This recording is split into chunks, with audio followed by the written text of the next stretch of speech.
What is up, friends? It is Fargo time. I think I am more excited than ever to head into this next episode because the last one was just some phenomenal television. Such a good episode. So many things happened in that. So many people lost.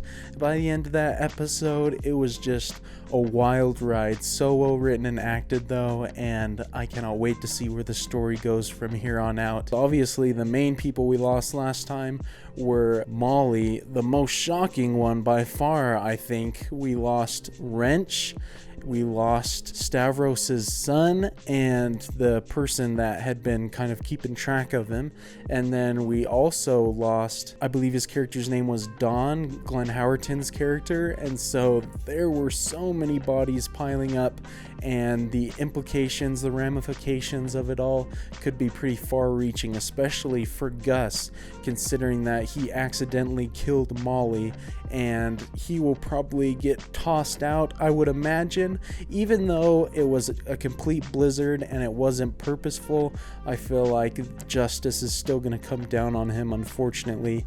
And so I'm excited to let this all play out. Hopefully you guys will enjoy watching along with me for this episode.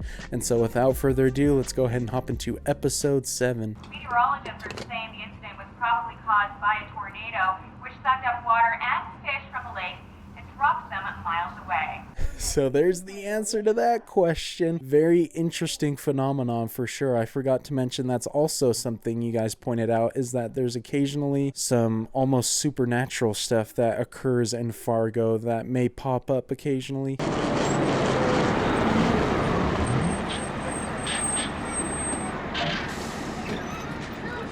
Jeez, bro, this poor kid. I cannot believe that Lester would put him in this situation. He's gonna ruin his life.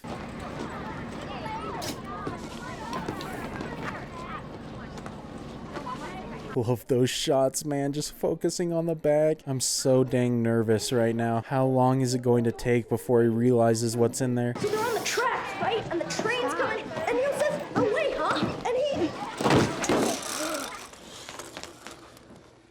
Oh no, I guess that's how long it's gonna take. Gosh dang it. Maybe I didn't consider this before, but maybe it was like a big psychological move to put more blame on Chaz because it would make his wife think, oh, their son got the gun from him.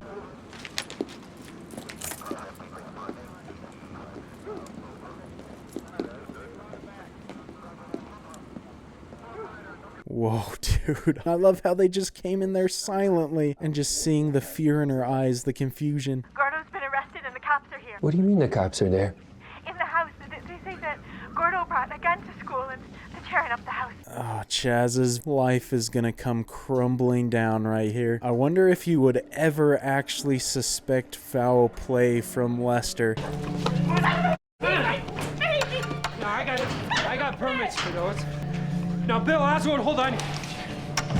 Oh my gosh, dude, it's all falling apart. So it was partly to get his wife mad, I guess. But then they're also, in turn, going to find the weapon that killed Lester's wife because they searched the house. What have you done?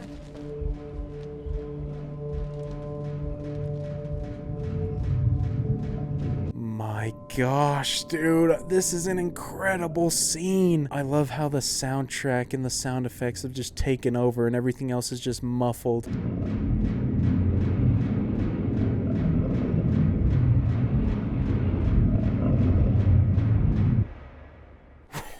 Whoa, dude, what great filmmaking right there. I have chills right now. That was incredible stuff, man. You can just tell he is wondering what the heck happened to him. Incredible acting by his wife there, too. 3 people murdered in 2 days. And now a kid brings a gun to school. A kid? It was Gordo, Lester. Gordo?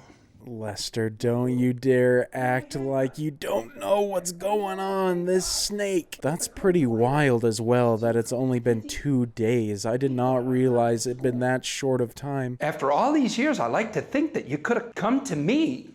We know you were in the room when Vern was shot. You had a shotgun pellet in your hand. Same is killed Byrne. Okay, Bill is doing some stuff right now. He's sticking it to him. I didn't expect this to happen. Sure, all of the events are slowly starting to get to him finally. Was your wife having an affair with Chaz?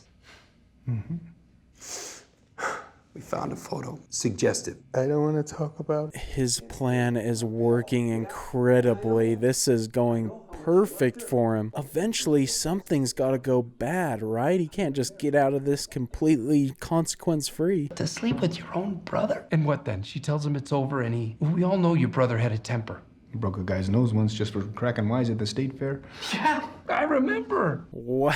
Apparently this was even more well thought out than I expected, learning all this backstory. Chaz is the perfect freaking suspect for this case. Lester, you evil genius. Chaz says to me, Lester, this was an accident. He hit her with a hammer. He raises up the hammer again. He's still looking at me. I say, Chaz, what the heck? Nice throwing that heck in there. This is fantastic acting from both of them in the scene right now, especially Martin Freeman. Chaz says, take care of it. And he goes in the back. Where you kept the shotgun? Where I kept the shotgun. I should have thought of that. The shotgun. I know. But I was in shock. Gosh, bro, he's gonna pin the cop murder on him as well. No way. This is straight evil, bro. Holy cow. All just because of some petty remarks from his brother. Well, I think it's more than that over a period of time, but still.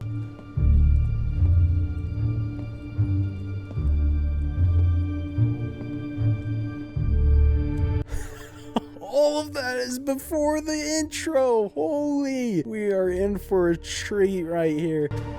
Lester! Lester, what did you do? This is incredible, man. I love this. Another sly little smile. Man, this is so dang good. I am glued to the screen right here. Freeze! Police officer!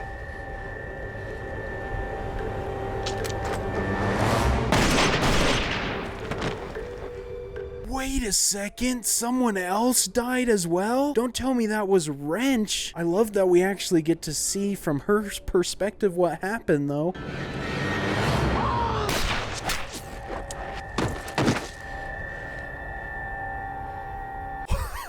Yes, bro, tell me that her eyes are still open because she's still alive. She's awake.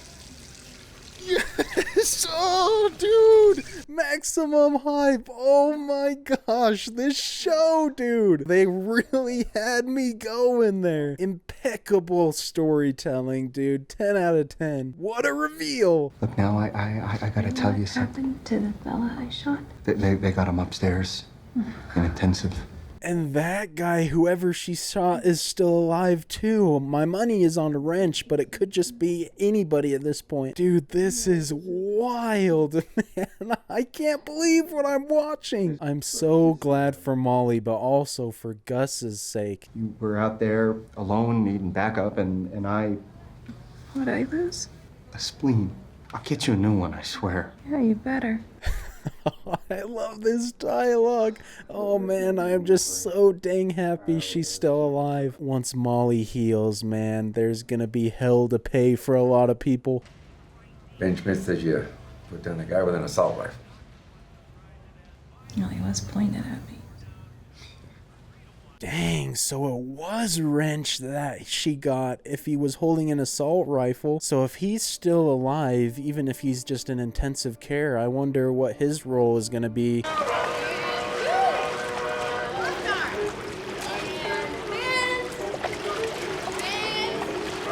Yo, who's this Walmart version of Putin right here, man? We haven't seen this guy before. Are they introducing another character this late into the show? Which I say this late because of what you guys said about the seasons kind of being their own separate things.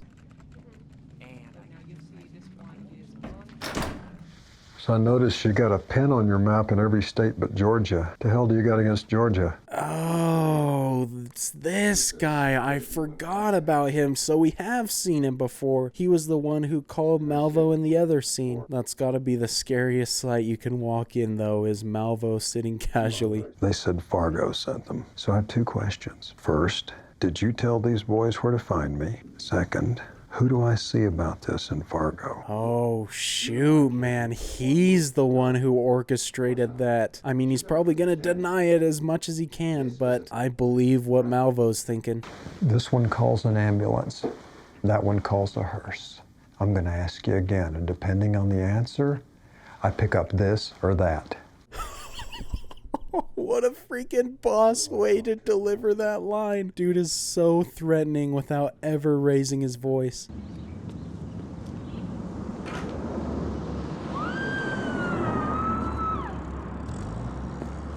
Oh my gosh, dude. That is peak Coen Brothers fashion right there. That is definite No Country vibes. Him delivering the threat, and then the next shot is him just walking out of the building without us knowing for sure.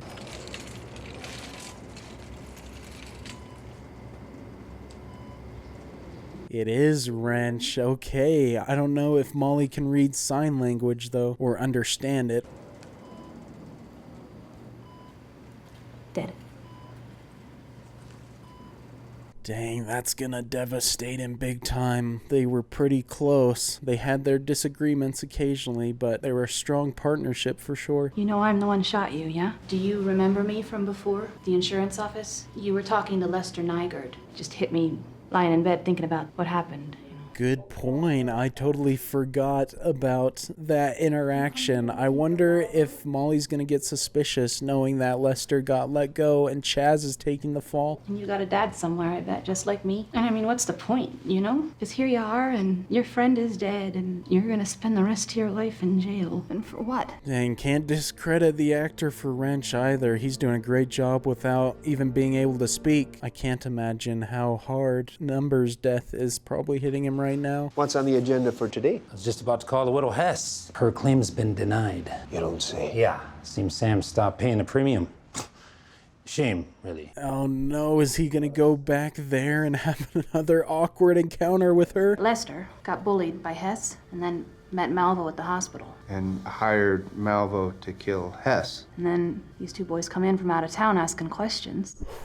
Whoa, dude, she is a genius. She literally has figured everything out perfectly. She's doing even better than an audience member could do almost. So Lester knew that Malvo was here. Would appear that way, yeah. That's ammunition, right? To go back to Lester. You betcha. Took forever, but I got him to sign off on taking you home. Wow, man, she's out of here quicker than I thought, but that's awesome. The sooner she's back in the field, the sooner she can do the good work.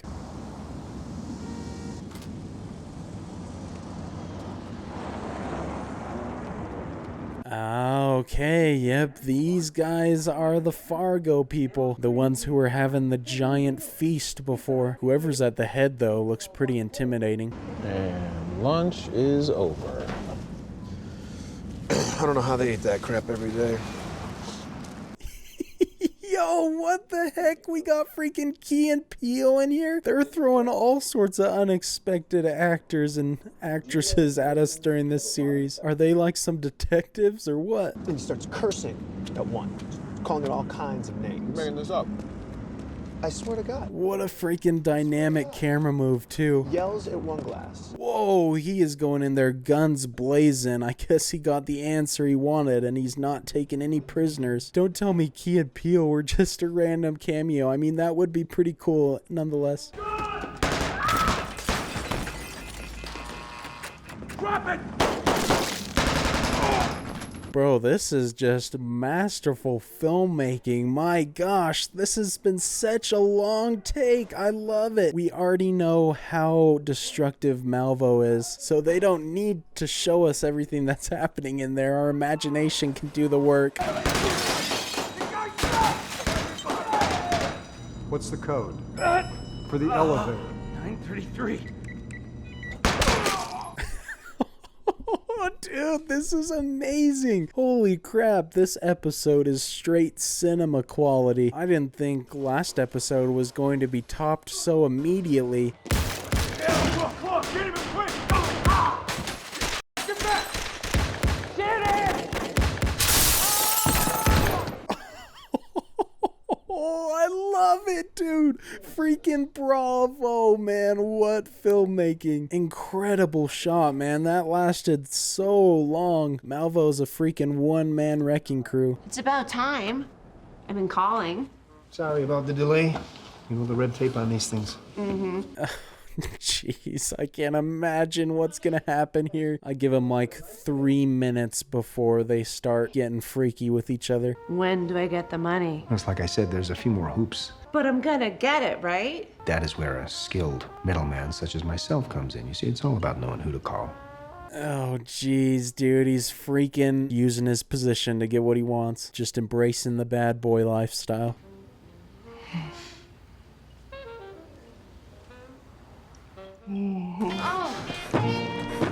Oh my gosh, I knew that was gonna happen, and I mean that wasn't too far off from my guess of 5 or 3 minutes, whatever I said. I guess it also could just be Lester trying to get back at Sam. We got him.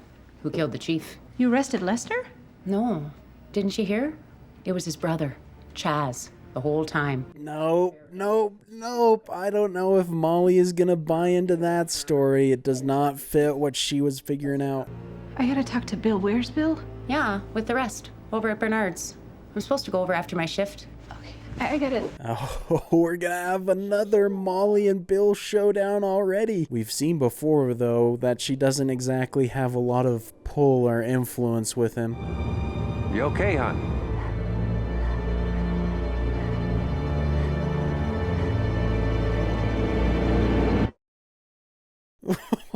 Oh, dude, chills again. What a close to the episode. That music was eating away at me. Gosh dang it, I never wanted that episode to end. That was incredible television. They one-up themselves immediately after last episode. Absolutely a 10 out of 10 episode, though, if I've ever seen one. That's definitely up there with some of the best that I've seen, for sure. Everything about it was just so flawlessly done. The camera moves, the music, the acting from everybody was top notch. The reveal that Molly was still alive was incredibly well done, man. That took me by such surprise. I thought, no way she was still alive, but thankfully, for a lot of people's sake, she still is. And then the surprise of Key and Peele being in the show too. This show is getting dang good though, man. I don't know where Malvo's next going to go, because I feel like the people he just took out were the last loose end technically for him, and so he may just disappear. I hope not, because I love seeing his character in each episode, but there's still a lot of questions up in the air, especially with Lester. But now that Molly is going to meet with Bill, I feel like he may not be living quite as free as he enjoyed for most of this episode. Now obviously we haven't finished this season yet. There's still 3 episodes left, but the next couple after this are going to have some big shoes to fill. They will have a lot to live up to after the incredible storytelling and filmmaking of this season. Just amazing stuff, and I feel like it balances so many different things so well, whether it's kind of the subtle or dark comedy in some scenes or the legit intensity in other scenes. I feel like it does all of it just really well, which is sometimes difficult to kind of balance, especially such contrasting tones. But credit to the showrunners and the creators for doing that so well. And of course, Molly being alive is maybe the biggest news of this episode, because that completely nullifies all of my worries at the end of last episode and puts everybody, specifically her and Gus, on the right track again in order to bring down Malvo, but potentially Lester as well. I'm not sure how easy it's going to be to convince Bill that Chaz isn't the killer, because admittedly Lester did an excellent job at setting him up, and so besides what Molly feels, all the other signs definitely point to him at this point. And so hopefully she's able to kind of convince him of the actual truth, or at least to investigate further on Lester's side, but we will see soon enough. And so I hope you guys enjoyed watching along with me for this episode. Such great stuff. Really hoping the last 3 episodes deliver in a big way too. But I look forward to seeing you all for the next one, and until then, peace.